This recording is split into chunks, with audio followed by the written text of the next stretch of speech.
Wihandi Oh, Wihandi langsung. Oke. Wihandi ti awal. Oke. Tadi nu di belakang kadieu. Nah, Kang, boleh diceritain dulu sekilas, Kang, itunya apa? Pengalamannya. Baik. Sebelumnya awal mula saya terjun mungkin ya, Ya. ataupun bisa disebutkan melihat hal-hal mistis. Oke.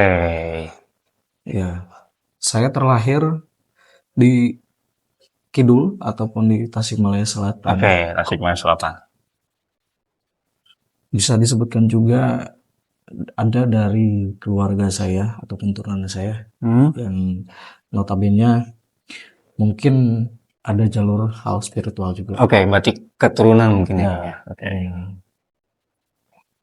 Dari sebelum saya menekuni ataupun bisa dibilang lebih dalam hal spiritual, gitu.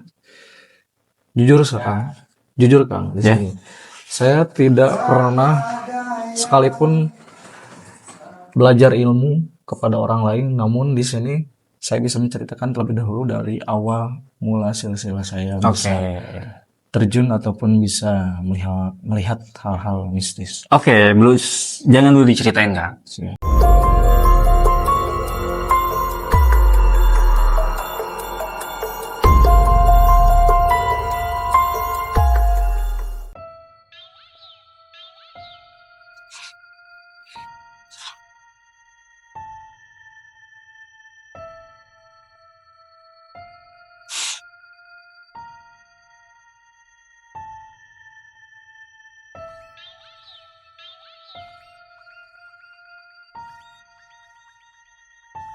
Kas. Assalamualaikum warahmatullahi wabarakatuh. Sampurasun. Balik lagi bareng gua Mr. G di Rumah Gudang Misteri. Dan kali ini kita tidak akan menceritakan cerita misteri, tapi menceritakan pengalaman narasumber. Di samping saya sudah ada salah satu narasumber yang mempunyai pengalaman mistis yang ekstrim ya. Boleh diperkenalkan dulu diri dulu, Kang. Silakan. Baik, sebelumnya Assalamualaikum warahmatullahi wabarakatuh. Waalaikumsalam. Tentunya saya yang mohon izin kepada Mr. J dan teman-teman sekalian yang ada di luar sana tentunya. Kenalkan, nama saya Indra, saya berasal dari kota Tasikmalaya ataupun bisa disebutkan perkenalkan, nama saya Indra. Tentunya saya berasal dari Kidul ataupun Tasikmalaya bagian selatan. Tentunya saya di sini ingin menceritakan sebuah pengalaman dan tentunya dibarengi dengan Mr. J di sini. Ya. Saya ucapkan terima kasih dan selamat datang kepada para teman-teman yang baru berhadir dan yang menonton. Jangan lupa like, komen, dan subscribe channel Rumah Gudang Misteri. Rumah Gudang Misteri. Nah, Kang, boleh diceritain dulu sekilas, Kang, itunya apa? Pengalamannya. Baik. Sebelumnya awal mula saya terjun mungkin ya, ataupun bisa disebutkan melihat hal-hal mistis. Oke. Ya, saya terlahir di Kidul ataupun di Tasikmalaya Selatan. Oke, Tasikmalaya Selatan. Bisa disebutkan juga ada dari keluarga saya ataupun turunan saya yang notabene mungkin ada jalur hal spiritual juga. Oke, berarti keturunan mungkin ya. Oke. Dari sebelum saya menekuni ataupun bisa dibilang lebih dalam hal spiritual, gitu. Jujur Kang, di sini saya tidak pernah sekalipun belajar ilmu kepada orang lain, namun di sini saya bisa menceritakan terlebih dahulu dari awal mula silsilah saya bisa terjun ataupun bisa melihat hal-hal mistis. Oke, jangan dulu diceritain, Kang. Sebelum itu jangan lupa like, comment, dan subscribe channelnya Rumah Gudang Misteri. Dan kalau misalnya ingin menjadi narasumber di Rumah Gudang Misteri, bisa DM ke Instagramnya Rumah Gudang Misteri di rumahgudangmisteri.official. tanpa berlama waktu kita masuk ke ceritanya. Mangga, silakan Kang. Baik, sebelumnya saya terlahir dari bisa dibilang anak broken home kan. Orang tua saya ada hal perpisahan di antara mereka. Yang pertama, dan saya dari kecil tinggal bersama nenek. Oke. Tinggal bersama nenek, lalu orang tua saya, ibu dari Ya. ibu, dia pergi merantau keluar Pulau Jawa. Ya. Dari hal itu, sebelum beliau merantau ke luar Pulau Jawa, ayah saya mengalami kecelakaan kan, tepatnya pada 2016 ya. Nah, dari situ hal banyak terjadi dari saya ya. Yang pertama, banyak pola pikir yang mungkin bisa dibilang didewasakan dengan Ya, keadaan. berbeda dengan yang lain mungkin ya, Ya. anak-anak yang lain. Oke. Singkat cerita, saya pada 2019 mengalami lumpuh total, ataupun bisa dibilang bukan stroke ataupun bukan ada penyakit dalam. Yang Oke. pertama, saya mengalami lumpuh total selama 1 tahun di tanggal yang sama, di hari yang sama, di bulan yang sama, namun berbeda tahun kan. Jadi semisalnya saya sakit hari ini, Ya. tanggal ini, bulan ini, tahun ini, saya sembuh tanggal ini, bulan ini, hari ini, di tahun depan. Oke. Gitu. Sebelum saya mengalami kejadian hal yang serupa itu, kebetulan ibu saya habis pulang dari perantauan sana, dan ada hal yang sempat diceritakan juga ke saya Kang. Ya, gimana? Yang pertama, dari mulai usaha, banyak dari salah satu mungkin yang sempat diajak kerja mengkhianati ibu saya, sampai mungkin gitu ya melakukan hal-hal mistis gitu. Ya. Yang kedua, poin kedua, habis itu ibu saya langsung dilarikan ke rumah sakit Kang.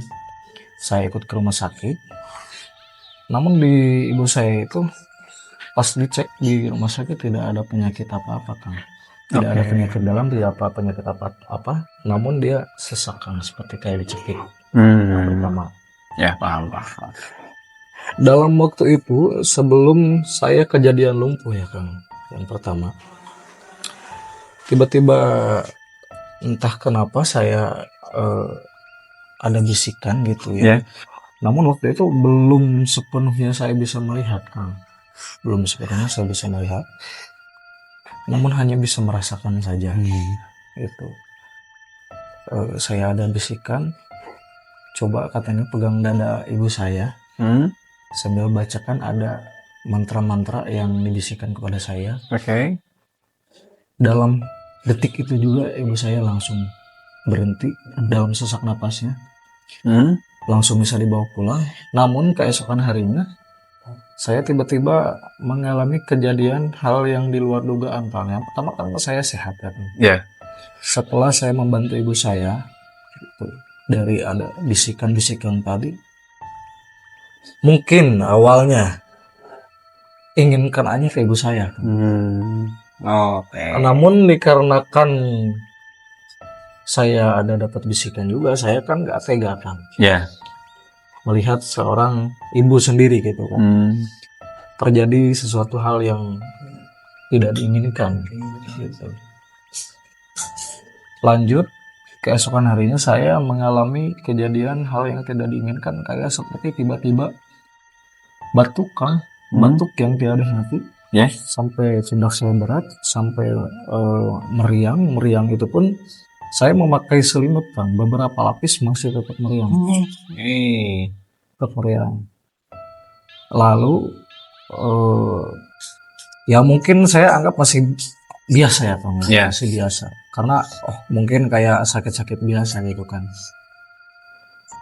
Setelah itu saya terus menerus sakit sampai 1 minggu lebih, kurang lebih. Lalu saya mengalami kejadian yang lebih parah dari itu Kang. Langsung saya dibawa ke rumah sakit.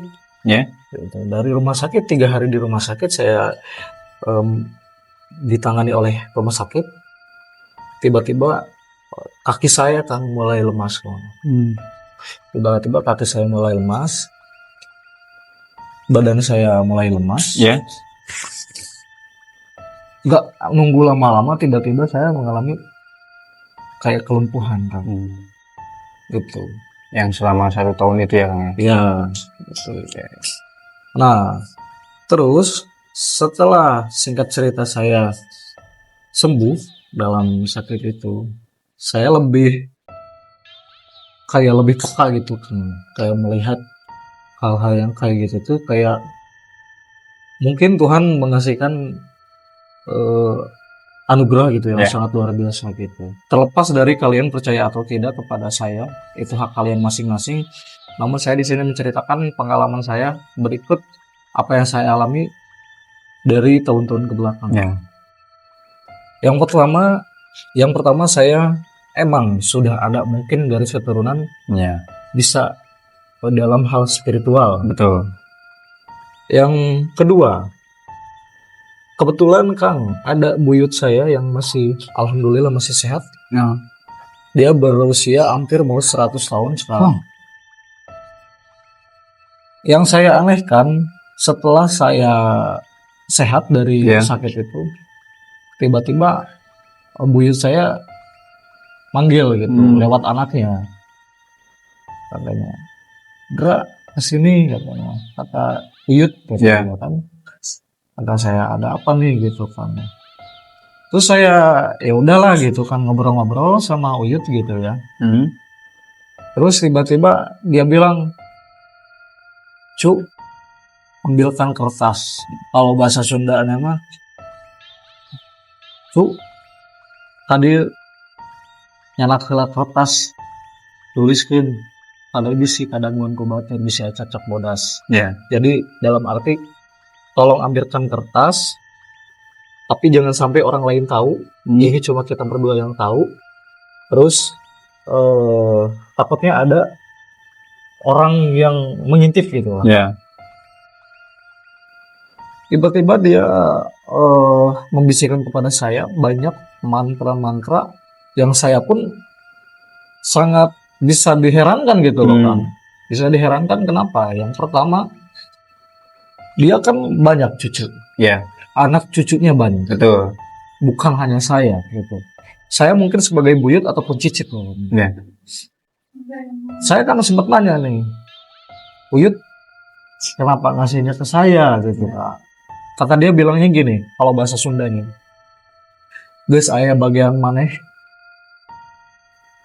cantang tuh anu saja mah bisa mawana." Betul. Nah, tiba-tiba saya langsung di dalam hati gitu ya, ada timbul pertanyaan gitu ya. Emang ya kan saya mungkin bisa habis dari sakit itu bisa lebih peka melihat hal-hal yang mistis ya kan. Tapi satu hal saya yang heran gitu, kok tiba-tiba uyut saya ini atau buyut saya ini memanggil saya gitu ya. Kata dia, mumpung uyut aya keneh ataupun mumpung uyut itu masih ada. Mumpung uyut itu masih ada, sok katanya gitu.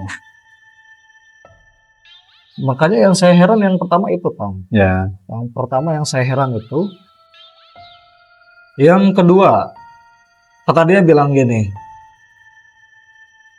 "Sing manfaat dibawa anak, sing jadi syariat, mudah-mudahan sing aya dina ijabah Gusti." Kalau dalam bahasa Indonesianya kan, mudah-mudahan manfaat, semoga kamu bisa membawanya, dan semoga menjadi pengobat ataupun jalan untuk orang yang membutuhkan kan, gitu. Terus saya tanya nih Kang, yang pertama ini doanya untuk apa? Ini doanya untuk apa? Ini doanya untuk apa?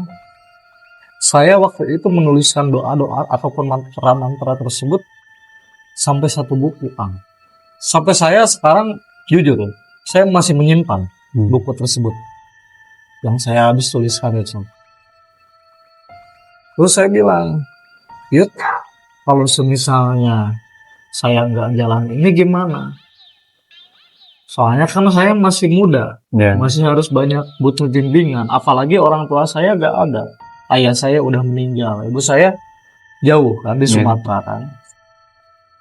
Terus singkat cerita dia bilang gini, moal di saya bagian mana?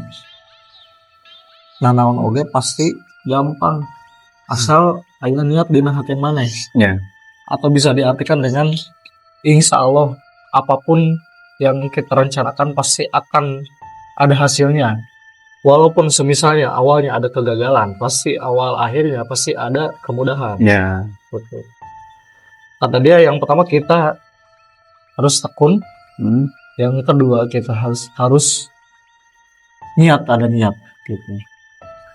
Singkat cerita juga, kebetulan Kang, maaf, itu terlepas kalian percaya atau tidak, kembali lagi kepada diri kalian masing-masing. Cuma yang pertama di sini saya hanya menceritakan apa yang telah terjadi di dalam diri saya tentunya. Terus kan dari kakek ataupun nenek dari ayah saya kebetulan dari Pangandaran, Kang. Oke. Dari Pangandaran. Hmm. Kakek ataupun nenek dari ayah saya, kebetulan beliau juga di sana jadi kayak guru spiritual gitu Oke. loh, Kang, yang dijadikan sesepuh di daerah sana gitu. Jadi kalau ada yang kayak misalnya pengobatan secara kampung ke Ya. dia gitu kan. Oke. Makanya di sini yang saya anehkan, Kang, buyut dari keturunan, ya maksudnya dari keturunan saya, dari keturunan ibu Ya. mempunyai garis keturunan sebagai spiritual ataupun supranatural ya, Pak. Betul. Yang kedua, nenek ataupun kakek ataupun buyut-buyut saya juga dari ayah saya mengalami hal yang serupa, kayak bertekunnya atau berjalannya di dunia spiritual dan supranatural juga. Oke. Betul. Makanya yang saya herankan gitu ya di sini, kenapa kok dari banyaknya cucu, dari banyaknya anak, tiba-tiba turunnya ke saya. Singkat cerita, saya mencoba gitu ya mendalami hal-hal tersebut tanpa guru, yang pertama tanpa guru, tapi dengan keyakinan saya sempat ada dijelaskan juga gitu dari buyut saya yang sekarang masih hidup gitu ya, yang sekarang masih sehat, masih ada. Dia bilang gini, kalau misalnya lahirnya gini, nafsunya segini. Nafsu itu bisa dibilang hitungan dalam Jawen, Ya. ataupun bisa bilang hitungan dalam supranatural di Pulau Jawa. Gitu. Terus saya terus mendalami dengan tanpa adanya guru, langsunglah saya mencoba tuh, Kang. Itu kan maksudnya kayak mencoba tuh bukan berarti dalam artian ingin mengunjuk-unjuk sebuah ilmu atau gimana. Saya maaf, saya di sini hanya orang biasa, saya tidak punya apa-apa.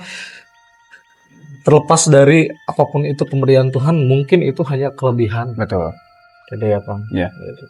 Tapi hanya di sini saya kebetulan waktu itu ada saudara ataupun ada teman, tiba-tiba dia langsung cerita gini.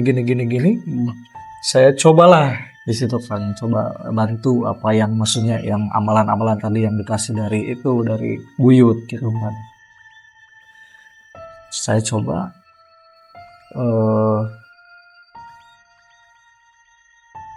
yang saya herankan di sini ternyata manjur, Kang. Ternyata manjur. Ternyata manjur. Saya herankan gitu.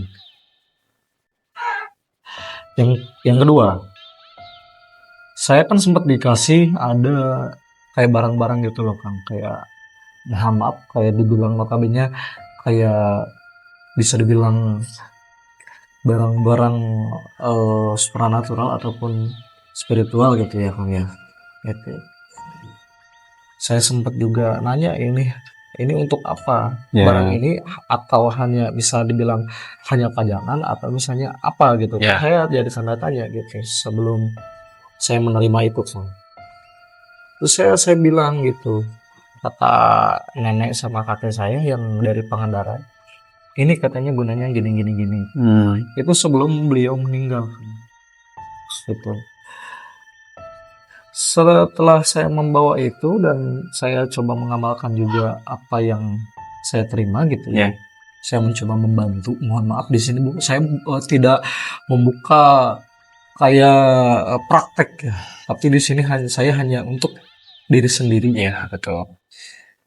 Terus saya mencoba untuk membantu orang lain yang membutuhkan. Ternyata dari situ kan ada yang saya speechless banget gitu kan.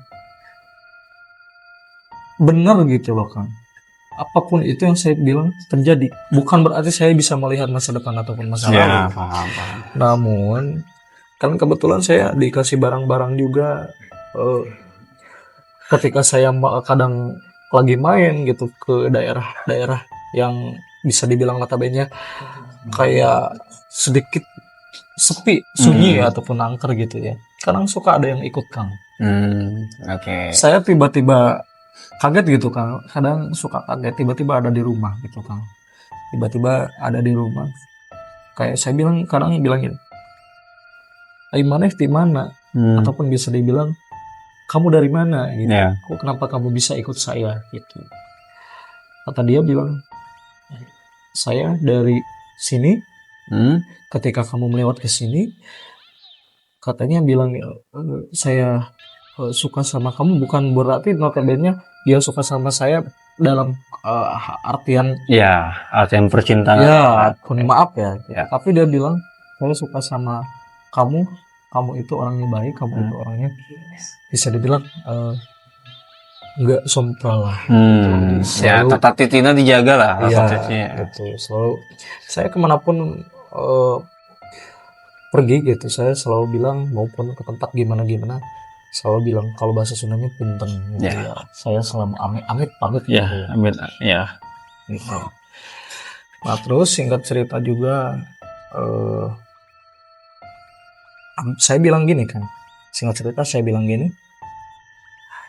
sok mana kenalan ingin luka orang, tapi mana udah diatur ke orang.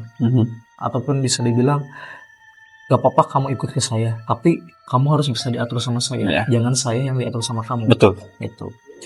Dan saya pun membawa barang-barang hal tersebut bukan, kalau bahasa Sundanya bukan migusi tapi mupusti, ataupun bisa dibilang hanya sebagai gimana ya, kalau itu kan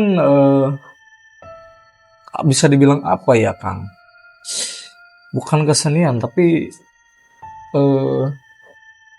adat istiadat gitu kan. Kayak saya hanya memelihara adat tersebut, memelihara melestarikan adat dan budaya. Ya, adat dan budaya yang udah terlekat di daerah saya dan kebetulan kan kebetulan di Indonesia juga soal adat dan budaya spiritual supernatural sangat melekat banget ya Kang. Betul.